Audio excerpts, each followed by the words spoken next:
الحمد لله رب العالمين والصلاة والسلام على رسوله الكريم وعلى آله وأصحابه أجمعين أما بعد قال الله تعالى في كلامه المزيد والفرقان الحميد أعوذ بالله السميع العليم من الشيطان الرجيم يا أيها الذين آمنوا كتب عليكم الصيام كما كتب على الذين من قبلكم لعلكم تتقون وقال الله تعالى شهر رمضان الذي أنزل فيه القرآن هدى للناس وبينات من الهدى والفرقان الآية عن أبي هريرة رضي الله تعالى عنه عن النبي صلى الله عليه وسلم قال من قام ليلة القدر إيمانا واحتسابا غفر له ما قدم من ذنبه ومن صام رمضان إيمانا احتسابا غفر له ما قدم من ذنبه رواه البخاري بسند صحيح رب اشرح لي صدري ويسر لي أمري واحلل عقدة من لساني يفقهوا قولي ربي أشر ولا تؤشر وتمم بالخير ربي زدني علما রব্বে জিদনি ইলমা রব্বে জিদনি ইলমা। সমস্ত প্রশংসা গুণগান গুণকীর্তন হামদ শানা একমাত্র আল্লাহ রাব্বুল আলামিনের জন্য, যিনি এক এবং একক ওয়াহদাহু লা শারীক, খালিক এবং মালিক। যে আল্লাহ রাব্বুল আলামিনের প্রশংসার ধারা শেষ করা অসম্ভব। আমরা তারই শেখানো ভাষা দিয়ে তার সংক্ষিপ্ত একটি বাক্য দ্বারা সমস্ত প্রশংসার শামিল হব। আমরা আন্তরিকতার সাথে পাঠ করব। আসুন বলি ফেরি আলহামদুলিল্লাহ। অতঃপর অসংখ্য দরুদ ও সালাম শান্তির ধারা বিবর্ষিত হোক আখিরি নবীন নবী রাহমাতুল লিল আলামিন মা আমিনার লাল মরুর দুলাল মুহাম্মদুর রাসূলুল্লাহ সাল্লাল্লাহু আলাইহি ওয়াসাল্লামের প্রতি আমরা বলি আল্লাহুম্মা সাল্লি আলাইহি আল্লাহুম্মা বারিক আলাইহি সাল্লাল্লাহু তাআলা আলাইহি ওয়াসাল্লাম। আনা তালিব ইলম, আমি একজন ইসলামের নগণ্য ছাত্র হিসাবে আজকের জুমার খুতবার আলোচনার বিষয় হলো মাসায়েলে সিয়াম, রমাজান ও সমাজ। উল্লেখিত বিষয়ের প্রতি পবিত্র কোরআনের এবং সেই সুন্নাহ ভিত্তিক এক গুরুত্বপূর্ণ তথ্য ও তথ্যবহুল বিবরণের আপ্রাণ প্রচেষ্টা রাখছি ইনশাআল্লাহুল আজিজ। ওমা তৌফিকে ইল্লা বিল্লাহ আলাইহি তাওয়াক্কালতু ওয়া ইলাইহি উনীব। আলোচনা শুরু করার আগে আপনাদের সঙ্গে কয়েকটি কথা। তার প্রথম কথা হলো, যারা মসজিদ পরিচালনা করছেন তাদের ক্ষেত্রে এই যে মেম্বার করেছেন, এ মেম্বার সহিহ আল বুখারী কিতাবুল জুমআহ, সহিহ আল বুখারী কিতাবুল আযানে ইমাম বুখারী রাহিমাহুল্লাহ হাদিস নিয়ে এসেছেন। এটির শর্ত হচ্ছে 3 ধাপ, এবং উলামা ইকরামগণের মধ্যে কেউ কেউ বলেছেন মাস্ট এবং মোস্ট হতে হবে কাঠের। আপনাদের 3 ধাপ করা হয়েছে, অতঃপর আবার একটি মেহরাব, তার উপরে আর একটা চেয়ার যেটা প্লাস্টিকের। যদিও কোনো কোনো উলামা ইকরামগণ বলেছেন যে কাঠ ছাড়া অন্যান্য কিছু জায়েজ, সেটা অনেক ভাবনার পরে, কিন্তু যেটা সরাসরি নবী মুহাম্মদুর রাসূলুল্লাহ বলি সাল্লাল্লাহু আলাইহি ওয়াসাল্লামের কল, সেটা হচ্ছে কাঠের। শর্ত 1, শর্ত 2, সেটা 3 ধাপের। এটা অবশ্যই ভাববেন, বলবেন না যে নতুন নতুন মৌলবি নতুন নতুন ফতোয়া দিয়ে গেল। এটা ফতোয়া নয়। কোরআন এবং হাদিসকে ফতোয়া দিয়ে গায়ের জোর দেখিয়ে যা ইচ্ছা তাই করা যাবে না। যদি এখানে করেন, না মৃত্যুর হাত থেকে বাঁচতে পারবেন, না কবরের শাস্তি থেকে, না বিচারের মাঠ থেকে, না জাহান্নাম থেকে। অতএব সচেতনতার স্বরূপ আপনাদের জানিয়ে রাখলাম। পয়েন্ট নম্বর 2, আপনাদের এখানে ঢোকার পরে কয়েকটি বিষয় লক্ষ্য করলাম। তার একটি বিষয় ছিল কাতারের স্পেস ব্যবধানটা 3 হাত থেকে কম। সহিহ আল বুখারী কিতাবুস সালাহ হাদিস নাম্বার 506 আপনি যদি খুলে দেখেন তাহলে কাতারের ডিস্টেন্স আপনাকে রাখতে হবে 3 হাত, 4.5 ফিট, সর্বোচ্চ 3.5 হাত। এক ভাইকে দেখলাম এইখানে মেহরাবের সামনে তিনি সলাহ সুন্নাহ আদায় করছিলেন, কিন্তু তার এবং দেওয়ালের ব্যবধান ছিল প্রায় 6 হাত থেকে 5 হাত। এখানে উলামা ইকরামগণ কয়েকটি মত পোষণ করেছেন। সুতরা, যেটা অনেকেই বলেছেন মসজিদে সুতরা নেই এবং সুতরা মসজিদে লাগে না, কিন্তু সর্বোচ্চ বিশুদ্ধ মত, আমার এই বিষয়ে লিখনই আছে, দেখবেন 2-4 বছর আগেকার, ফেসবুকেও আছে, এখন তো এই বিষয় নিয়ে বিভিন্ন সাইটদের মধ্যে একটা তোলপাড় চলছে। সর্বক্ষেত্রেই সূত্রা হচ্ছে অজীব, বাধ্যতামূলক। সূত্রা ছাড়া সালাত আদায়ের আদেশ নবী মুহাম্মদ রাসূল সাল্লাল্লাহু আলাইহি ওয়াসাল্লাম করেননি, এবং এর ব্যবধানটা আনুমানিক 3 হাত, এর উপরে 3.5 হাত, এর বেশি দূরত্ব নেওয়া যাবে না। 3 নম্বর কথা, কাতার ধরার নিয়ম আমি আমার বিষয়ে আলোচনা করতে পারবো কিনা জানি না, কারণ এইগুলো সংশোধন করতে হবে। কাতার ধরার নিয়ম আপনাদের এখানেও দেখলাম অজ্ঞতার শিখরে বসবাসকারী মুসলিম রয়েছে। কাতার ধরার নিয়ম হচ্ছে, এটা হচ্ছে মেম্বার, আমি যেখানে দাঁড়িয়ে খুতবা দিচ্ছি এটাকে বলে মেম্বার। মেম্বারের 2 সাইডে চলে যাবে মানুষ, এইখান থেকে বসতে শুরু করবে, কেউ ডানে চলে যাবে, কেউ বামে চলে যাবে, পুরো কাতার পূরণ হলো, আবার দ্বিতীয় কাতার, আবার তৃতীয় কাতার। কিন্তু দেখলাম সামনের কাতার ফাঁকা থেকে পেছনে অনেক লাইন চলে যাচ্ছে, এগুলো অজ্ঞতা ছাড়া অন্য কিছুই নয়, সংশোধন হন। নাম্বার 4, কথার পরিপ্রেক্ষিতে, বিশেষ করে যখন নবী করিম সাল্লাল্লাহু আলাইহি ওয়াসাল্লামের নাম আসবে, মুহাম্মদ রাসূলুল্লাহ সাল্লাল্লাহু আলাইহি ওয়াসাল্লামের নাম আসবে, পুরুষ হিসেবে ফিতরাত বৈশিষ্ট্য হলো উচ্চ স্বরে সাল্লাল্লাহু আলাইহি ওয়াসাল্লাম পাঠ করতে হবে। একবার সাল্লাল্লাহু আলাইহি ওয়াসাল্লাম পাঠ করার ফজিলত সম্পর্কে নবী মুহাম্মদ রাসূলুল্লাহ সাল্লাল্লাহু আলাইহি ওয়াসাল্লাম জানিয়েছেন যে একবার যদি আপনি সবথেকে ছোট দরুদ হচ্ছে সাল্লাল্লাহু আলাইহি ওয়াসাল্লাম 10 বার আল্লাহর পক্ষ থেকে আপনার প্রতি রহমত নাজিল হবে, বলি সুবহানাল্লাহ।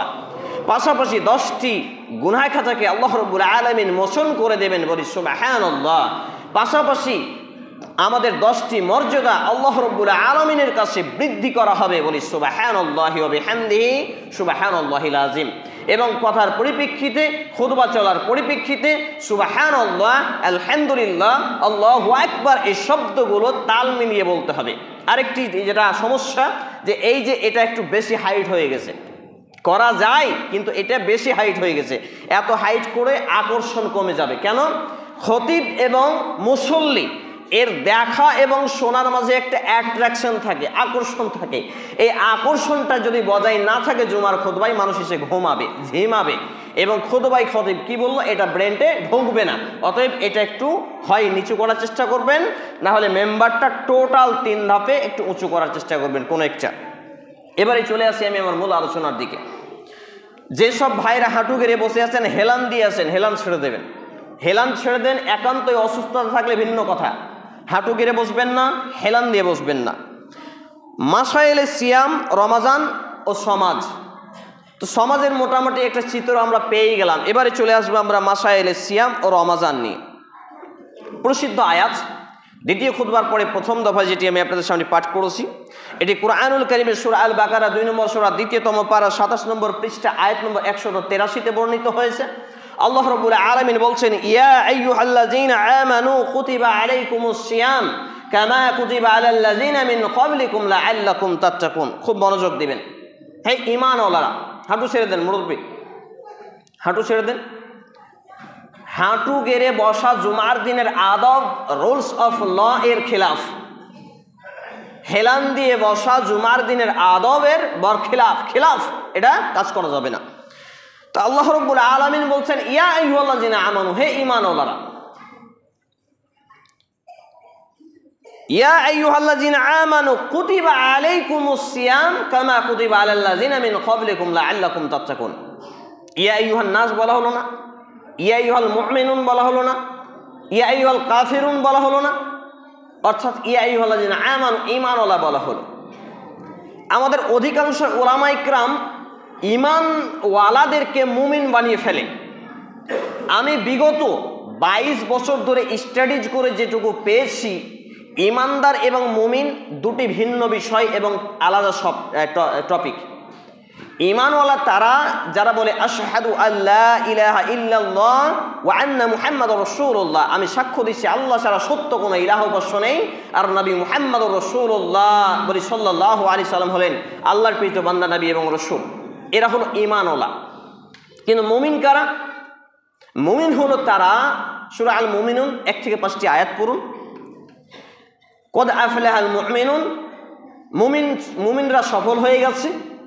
তাহলে মুমিনরা সফল হয়ে গেছে, কিন্তু ইমানদাররা সফল হয়ে গেছে এমন কোনো কথা কুরআনুল কারীমে 30 পারায় 114টি সূরার মধ্যে 6236টি আয়াতের মধ্যে আমার জানা নেই। অর্থাৎ মুমিন এবং ঈমানওয়ালা এটি দুটি আলাদা টপিক, আলাদা ম্যাটার। ঈমান আনয়নের পরে মুমিন হতে হয়, কিন্তু প্রত্যেক মুমিন ঈমানদার, কিন্তু প্রত্যেক ঈমানদার মুমিন নয়। ব্যাপারটি নিয়ে প্রচুর পড়াশোনা করার প্রয়োজন আছে। আলেমদেরই এই বিষয়টা অজানা, আমি দেখেছি অনেকের মধ্যে। তো আল্লাহ রাব্বুল আলামিন ঈমানওয়ালাদেরকে ডাক দিয়ে কি বললেন? কুতিবা আলাইকুমুস সিয়াম, তোমাদের উপরে রমজান মাসের সিয়াম, যেটাকে আমরা রোজা বলে জানি, সিয়ামকে ফরজ করা হয়েছে, যা তোমাদের পূর্ববর্তী লোকেদের উপরে ফরজ করা হয়েছিল। কেন? লাআল্লাকুম তাত্তাকুন, যাতে করে তোমরা পরহেজগারী মুত্তাকি মানে প্রকৃত মুমিন হতে পারো, পরহেজগারীর পথ অর্জন করতে পারো। তাহলে দেখেন, মুমিনকে কি আবার মুমিন হতে বলা হয়েছে? ঈমানদারকে মুমিন হতে বলা হয়েছে, ঈমানদারকে পরহেজগার হতে বলা হয়েছে। অর্থাৎ এই আয়াতে কারিমাও প্রমাণ করে ঈমানদার এবং মুমিন একটি ভিন্ন বিষয়। ঈমানদার থেকে আরও অনেক উঁচুতে যারা গেছে তারা হলো মুমিন, আর মুমিনরা হয়ে গেছে সফল। সূরা আল মুমিনুন আয়াত 1, 23 নম্বর সূরা। অর্থাৎ যে ব্যক্তি মুমিন হতে পারে সে ব্যক্তি জান্নাতে যাবে ইনশাআল্লাহ, জাহান্নাম থেকে বাঁচবে। কিন্তু যে ব্যক্তি শুধু ঈমানওয়ালা, সে একদিনের জন্য হলো জাহান্নামের শাস্তি খাটবে।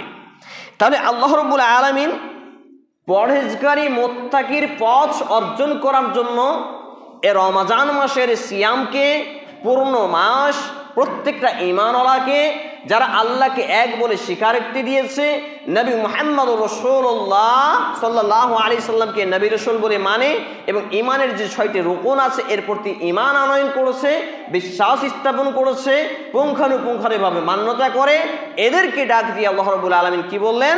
যে এই রমজান মাসের সিয়ামের মাধ্যম দিয়ে তোমরা আল্লাহ রাব্বুল আলামিনের পথে চলে মুহাম্মদুর রাসূলুল্লাহ সাল্লাল্লাহু আলাইহি সাল্লামের আদর্শে আদর্শিত জীবন গঠন করে পরহেজগারী অর্জন করতে পারবে। সুবহানাল্লাহ। সূরা আল বাকারা 2 নম্বর সূরা, 2ম পারা, 27 নম্বর পৃষ্ঠা, আয়াত নম্বর 183। এবারে চলে আসি আমি দ্বিতীয় খুতবার পরে দ্বিতীয় দফায় যে আয়াতে কারিমা আমি আপনাদের সামনে পাঠ করেছিলাম। আল্লাহ রাব্বুল আলামিন বলছেন এক ধাপ এগিয়ে গিয়ে, শাহরু রমাদান আল্লাযী উনজিলা ফীহিল কুরআনু হুদাল লিন-নাসি ওয়া বায়িনাতিম মিনাল হুদা ওয়াল ফুরকান। আল্লাহ তাআলা বলছেন, রমজান মাস হলো সেই মাস যেই মাসে নাজিল করা হয়েছে কোরআন। এই রমজান মাস যেটা চলমান, এই রমজান মাস আজকে 6 রমজান, এই মাসেই কোরআনকে নাজিল করা হয়েছিল, এবং এটা মানুষের হেদায়েতের জন্য, মানুষের হেদায়েতের জন্য এবং সৎ পথের যাত্রী হওয়ার জন্য, সৎ পথের যাত্রীদের জন্য সুপথ প্রদর্শন বা পথ নির্দেশ দানকারী এবং ন্যায় অন্যায়ে পার্থক্যকারী হিসাবে নির্বাচন করা হয়েছে। অর্থাৎ যে জীবন বিধান কুরআনুল কারীম বিসমিল্লাহর বাদ থেকে মিনাল জিন্নাতে অন্নাসের সিন পর্যন্ত যে কুরআনুল কারীম আমাদের সামনে মজুদ রয়েছে, যেটাকে আমরা অজ্ঞতার শিখরে বসবাস করার ফলে, নির্বুদ্ধিতার শিখরে বসবাস করার ফলে, মূর্খ ধর্মীয় জ্ঞানহীন জ্ঞানপাপী হওয়ার ফলে আজকে আমাদের বাড়িতে, মসজিদে, আলমারিতে জুজদানে ল্যাপটিয়ে পেঁচিয়ে শোকেসে গোডরেজে রাখা থাকে। এই কোরআন আমার এবং আপনার প্রথম কথা ছিল যে এই কোরআন আমাকে এবং আপনাকে হেদায়েতের পথ দেখাবে, হেদায়েতের পথ দেখাবে, যেটা শুরুতে আল্লাহ রাব্বুল আলামিন চ্যালেঞ্জ করেছেন। সূরা আল বাকারা 2 নম্বর সূরার 2 নম্বর আয়াত, 1ম পারা, 1ম পৃষ্ঠা। আল্লাহ তাআলা বলছেন, যালিকাল কিতাবু লা রাইবা ফীহি হুদাল লিল মুত্তাকিন। এই কিতাবে কোনো জালিয়াতি নেই, ডুপ্লিকেটই নেই। আরে জালিয়াতি ডুপ্লিকেটই থাকা তো বহু দূর কি বাত, এই জালিয়াতি ডুপ্লিকেটে আছে বলে সন্দেহ পর্যন্ত নেই বলি সুবহানাল্লাহ। অথচ এই কোরআন আমি আর আপনি হেলায় অভয়ালাই না পড়ে কাটিয়ে দিই। দিন রাত চায়ের দোকানে বসে আড্ডা পিটি সময় মিলে যুবকরা আজকে free fire, PUBG, YouTube, Vivo, reels, Vigo, WhatsApp, কত কিসের মাধ্যম নিয়ে তার জীবনকে অতিবাহিত করে। বেলাকে বেলা, ঘন্টাকে ঘন্টা, দিবা রাত্রি সময়কে অতিবাহিত করার সুযোগ হয়। ফুটবল, ক্রিকেট থেকে শুরু করে এভরি টাইম তারা নষ্ট করে ফেলে, এভরি সেকেন্ড তারা নষ্ট করে, এভরি হাওয়ার্স, ঘন্টা, এভরি ডে, এইরকম করে তারা দৈনন্দিন জীবনে সেকেন্ড, মিনিট, ঘন্টা করে দিন রাত সপ্তাহ মাস বছরকে অতিবাহিত করে তারা তাদের জীবনকে নিয়ে চলে যায় কবর পানে, কিন্তু তাদের জীবনে কোনো পরিবর্তন আনে না। লা হাওলা ওয়ালা কুওয়াতা ইল্লা বিল্লাহ। অর্থাৎ এই হচ্ছে আমাদের সমাজ। তো মাসাইলে সিয়াম ও রমাজান এবং সমাজ কেন্দ্রিক কথা বলতে গিয়ে যে বিষয়টি আমরা 2 নম্বর পয়েন্ট হিসাবে পাচ্ছি, যে এই কোরআন আমাকে এবং আপনাকে সঠিক পথ দেখাবে, কোনটা ভালো এবং কোনটা মন্দ, কোনটা ন্যায় এবং কোনটা অন্যায়, এর পথ বাতলিয়ে দিবে আর হেদায়েত দান করবে, সুস্পষ্ট পথের নির্দেশ দিবে, যেই পথ চলে গেছে সোজা জাহান্নাম থেকে বেঁকিয়ে জান্নাতে দিকে। বলি সুবহানাল্লাহ।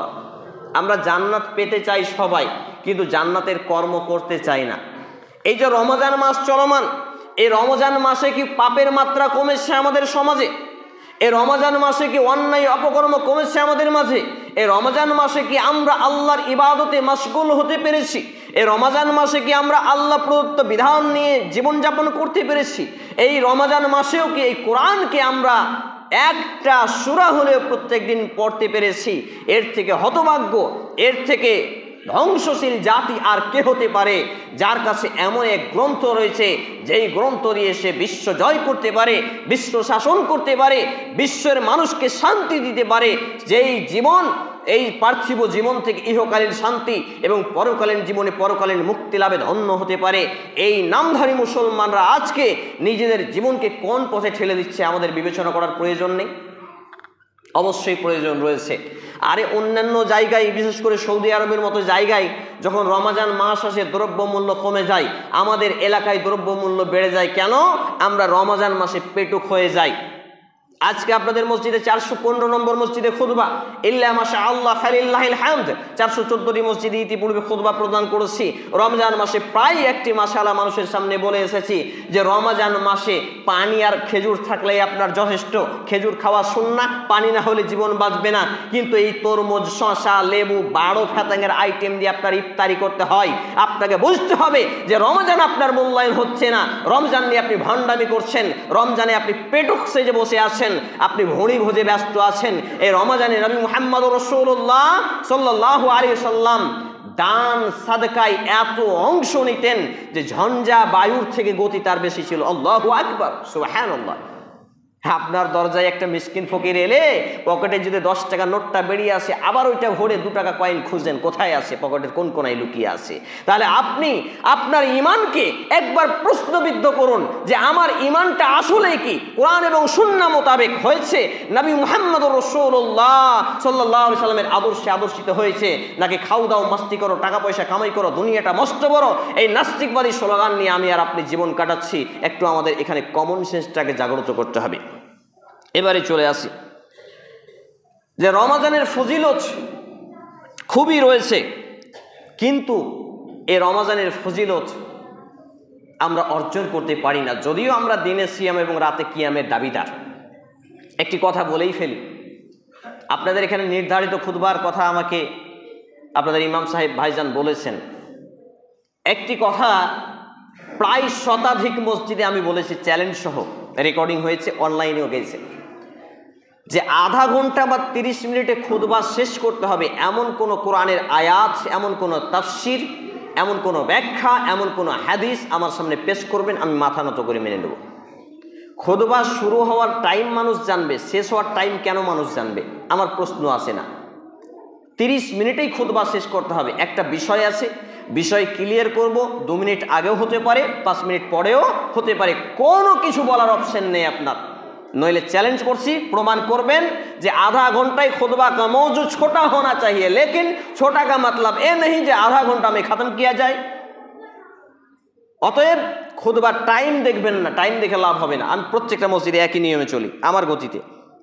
সম্মানিত উপস্থিতি ভাই এবং বন্ধুগণ, তাহলে এই রমজান নিয়ে দ্বিতীয় খুতবার পরে তৃতীয় নম্বরে প্রথম যে হাদিস আমি আপনাদের সামনে পাঠ করেছি, আন আবি হুরায়রা রাদিয়াল্লাহু তাআলা আনহু আনিন নবী সাল্লাল্লাহু আলাইহি ওয়াসাল্লাম قال من قام ليلة القدر إيمانا واحتسابا غفر له ما قدم من ذنبه ومن صام رمضان ঈমানান ওয়া ইহতিসাবান গুফিরা লাহু মা কদ্দামা মিন জামবি। অর্থাৎ আবু হুরায়রা রাদিয়াল্লাহু তাআলা আনহু তিনি বলছেন, নবী মুহাম্মদ রাসূলুল্লাহ সাল্লাল্লাহু আলাইহি ওয়াসাল্লাম বলেছেন, কেউ যদি লাইলাতুল কদরের রাত্রি জাগরণ করে ঈমানের আশায়, সওয়াবের উদ্দেশ্যে, ঈমানের আশায়, ঈমানের সহিত সওয়াব নেকির উদ্দেশ্যে, ঈমান সাথে করে নেকির ইচ্ছা নিয়ে কেউ যদি লাইলাতুল কদরের রাত্রি জাগরণ করে আল্লাহ রাব্বুল আলামিনের ইবাদতে মশগুল থাকতে পারে, দুনিয়ার ধ্যান সেরে আল্লাহকে আপন করে নিতে পারে, তাহলে আল্লাহ রাব্বুল আলামিন তার পূর্বেকার সমস্ত পাপকে মাফ করে দেন, বলি সুবহানাল্লাহ। কিন্তু না আমাদের ঈমান আছে ওই পর্যায়ের, না আমাদের নেকির আশা আছে। এই ছেলেরা, এই জুমার খুতবায় কথা বলছো, অর্থাৎ যারা আমরা রাত্রি জাগরণ করি, রাত্রি জাগরণ করে আমরা কি করি? চায়ের আইটেম করি, মুড়ির আইটেম করি, পায়েসের আইটেম করি, এখন অনেক জায়গায় বিরিয়ানির আইটেম চলে। নাউযুবিল্লাহি মিন যালিক, হাদাহুমুল্লাহ। এগুলো সবই নাজায়েজ বিদআত কার্যক্রম। এই লাইলাতুল কদর উপলক্ষে আপনার গলা তৃষ্ণা পেলে, আপনার তৃষ্ণা পেলে পানি ছাড়া একটা বিস্কিটের আয়োজন করা যাবে না। যদি আপনি করেন তাহলে আপনি লাইলাতুল কদরকে ভণ্ডামিভাবে পরিচালনা করছেন। অতএব সচেতন হন, এই লাইলাতুল কদরে আল্লাহর ইবাদত দিয়ে শুরু করবেন, সর্বক্ষণ চালানোর চেষ্টা করবেন সবথেকে বেশি সলাতের মাধ্যমে। কিসের মাধ্যমে? সলাতের মাধ্যমে। কিয়ামুল লাইল, কিয়াম মানে দাঁড়ানো, লাইল মানে রাত্রি, রাতের সলাতে দাঁড়ানোর মাধ্যম নিয়ে। বলবেন মৌলভী সাহেব আমি তো তেমন সূরা জানি না যে লম্বা লম্বা সূরা পড়ব। আজকে আমাদের সমাজে বিষয়টি আসছি, যেই সব আপনাদের এখানে মসজিদে তারাবি কত মিনিটে হয় ভাইজান? তারাবি জি 50 মিনিট। প্রায় জায়গায় আমি অনেক ইমাম সাহেব ভাইদেরকে জিজ্ঞেস করেছি, ভাইজান তো বলছে আমার কিছু করার নেই, মসজিদ কমিটির চাপ। কালকেই দেখলাম ফেসবুকে একটা তারাবি 1.5 ঘন্টা লাগানোর জন্য মসজিদ থেকে ইমামকে বের করে দিয়েছে। লা হাওলা ওয়ালা কুওয়াতা ইল্লা বিল্লাহ। আপনি এমন একটা কোরআনের আয়াত তো দূরের কথা একটা হাদিস দেখাতে পারবেন যেখানে তারাবির বর্ণনা রয়েছে এই মাত্র 1 ঘন্টা 1.5 ঘন্টার মধ্যে? হানাফি বিদ্যান প্রফেসর ডক্টর আব্দুল্লাহ জাহাঙ্গীর রাহিমাহুল্লাহ, তিনি মৃত্যুবরণ করেছেন 2016 সালে। তিনি বলে গেছেন সেই সময়, আজ থেকে প্রায় 1 যুগ আগে, মানে 12 বছর আগে, তিনি কি বলে গেছেন যে 3 ঘন্টার নিচে কোনো মানুষ যদি তারাবি পড়ে তাহলে এই তারাবি সহিহ সুন্নাহ মোতাবেক বাতিল বাতিল বাতিল। আপনি খণ্ডন করে দিয়ে আসেন দেখি। 3 ঘন্টার নিচে কেউ যদি তারাবি পড়ে এটা সহিহ হাদিসের বিরোধী, এটা তারাবি নয়, এটা তাড়াতাড়ি নামাজ। এখন আমাদের সমাজে 5G চলছে, কিন্তু তারাবির স্পিড চলে 7G, 5G থেকে 2G আরও এগিয়ে আছে। ইন্না লিল্লাহি ওয়া ইন্না ইলাইহি রাজিউন। আমি সেটাকে সর্বনিম্ন চারিদিক মিলিয়ে গবেষণা করে সেই সময়ের মুসলিমদের ঈমান, আমাদের ঈমানকে যাচাই বাছাই করে নবী মুহাম্মদুর রাসূলুল্লাহ সাল্লাল্লাহু আলাইহি সাল্লামের কিয়ামুল লাইল, রাতের তারাবি 3 দিন পড়েছেন, ঠিক আছে, কিন্তু 4র্থ দিন কেন পড়েননি এর বর্ণনা ওখানে আছে। আমাদের আলেম সমাজের অনেকেই পড়ে না ব্যাপারটা এবং ওটা ছুপিয়ে রাখে। সেই কিয়ামুল লাইল 6 থেকে 7 ঘন্টা, 5 থেকে 7 ঘন্টা, কোনো কোনো বর্ণনা অনুপাতে 8 ঘন্টা 9 ঘন্টা পর্যন্ত পাওয়া যায়। তাহলে এই ছিল নবী মুহাম্মদুর রাসূলুল্লাহ সাল্লাল্লাহু আলাইহি সাল্লামের তারাবি বা কিয়ামুল লাইল। আমাদের ধৈর্য নেই, ঠিক আছে, 2 রাকাত পড়েন না আপনি, আপনাকে 8 রাকাতই পড়তে হবে। কে বলল? এশা সহ আমার এলাকায় এশা সহ 40 মিনিটে তারাবি শেষ হয়ে যায়, 30 মিনিটে তারাবি শেষ হয়ে যায়। 17 রাকাত, 11 রাকাত তারাবি এই বেতের সহ, আর রাতের এই যে এশার ফরজ 4 রাকাত, আর ওইদিকে 2 রাকাত সুন্নাত। এত কিছু চলছে, এই বিষয়ে আমার প্রায় আধা ঘন্টার উপরে 3টি টপিক ইউটিউবে বক্তব্য আছে, দেখে নেবেন। আমি চ্যালেঞ্জ করেছি যে 2 ঘন্টার নিচে কোনো মুসলমানের বাচ্চা, কোনো আলেম, কোনো মুফতি, কোনো মুহাদ্দিস প্রমাণ করে দেখাবে যে 2 ঘন্টার নিচে তারাবি হয় কি করে। আমি তার কাছে শিখবো ইনশাআল্লাহ। এখনো কেউ সাহস জোগায়নি, ইনশাআল্লাহ কিয়ামত পর্যন্ত পারবে না। সম্মানিত উপস্থিতি ভাই এবং বন্ধুগণ, ঈমানটা মজবুত করুন। তারাবি আপনি 8 রাকাতই পড়তে হবে এমন নয়, 4 রাকাত পর পর বিরতি আছে, ওইটাও নেই। ইমাম সাহেবেরাও দেখছেন যে আমাদের তো নিরুপায়, কিছু করার নেই। সত্যি তাই, অনেক মসজিদের ইমামতি ছেড়ে দিয়েছেন। সেই দিন বাহাগলপুর গেলাম, বাহাগলপুরে ইমাম সাহেব বলছেন আমি এই জন্য তারাবি পড়াই না, এত ভণ্ডামি করে আমি চলতে পারবো না। উনি তারাবি পড়ান না, রমজান মাসে অন্য কেউ তারাবি পড়ান।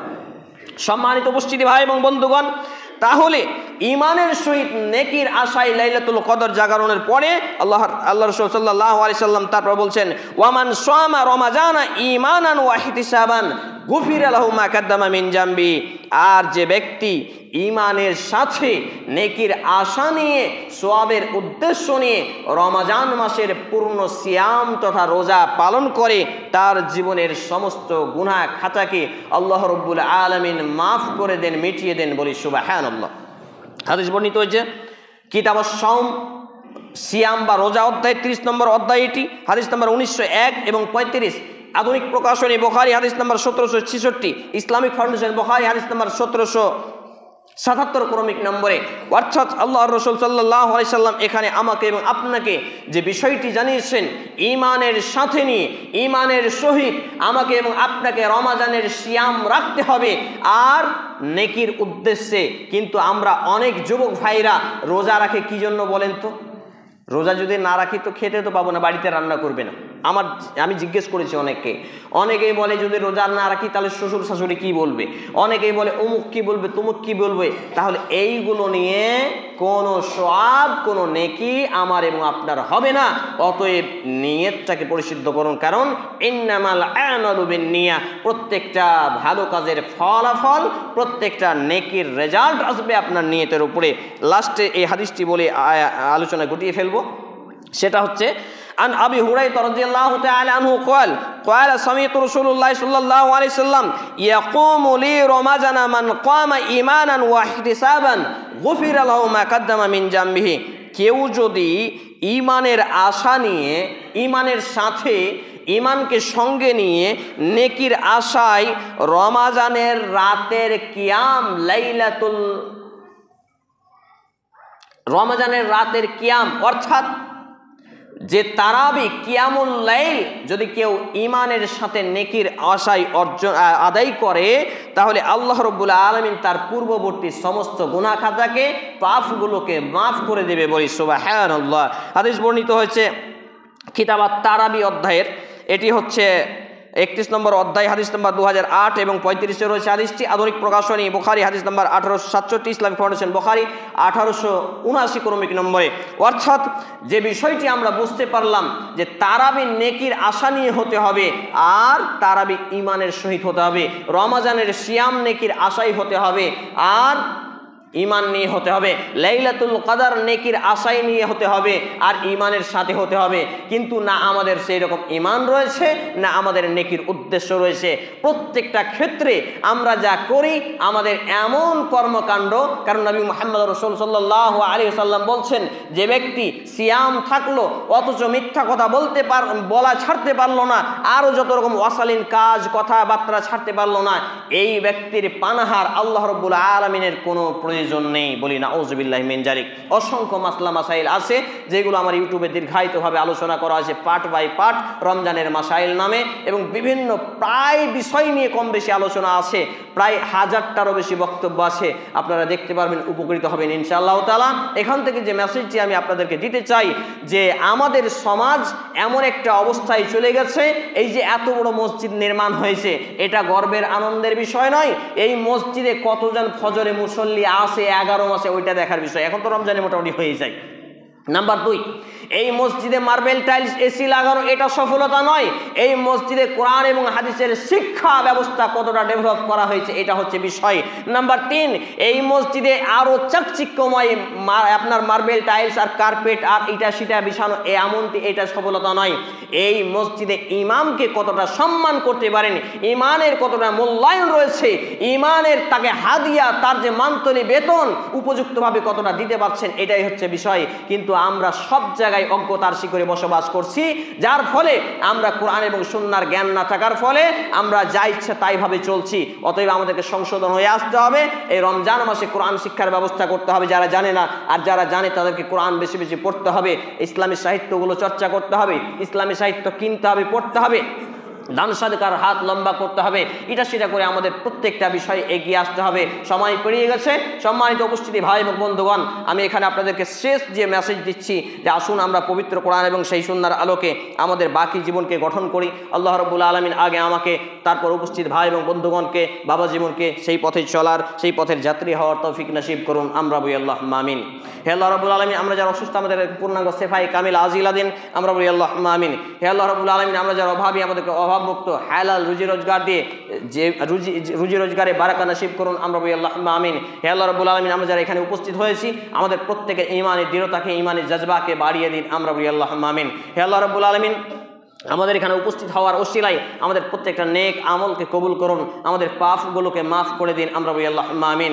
হে আল্লাহ রাব্বুল আলামিন, আমাদের যারা মুসলমান হয়ে মৃত্যুবরণ করছে, বাপ মা ভাই বোন আত্মীয় স্বজন কেউ বা কেউ পাড়া পড়োশি যে বা যারাই মুসলমান হয়ে মৃত্যুবরণ করেছে, আল্লাহ বিশেষ করে আমার মা এবং নানা নানি, আল্লাহ তাআলা আপনি তাদের জীবনের ভুল ত্রুটি ক্ষমা করুন, তাদের কবরে শান্তির বিছানা বিছিয়ে দিন, তাদেরকে জান্নাতুল ফিরদাউস নসিব করুন, আমরা বলি আল্লাহুম্মা আমিন।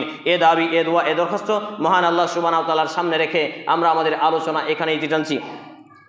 আল্লাহুম্মা সাল্লি আলা মুহাম্মাদিন ওয়া আলা আলি মুহাম্মাদ কামা সাল্লাইতা আলা ইব্রাহিম ওয়া আলা আলি ইব্রাহিম ইন্নাকা হামিদুম মাজিদ। আল্লাহুম্মা বারিক আলা মুহাম্মাদিন ওয়া আলা আলি মুহাম্মাদ কামা বারাকতা আলা ইব্রাহিম ওয়া আলা আলি ইব্রাহিম ইন্নাকা হামিদুম মাজিদ।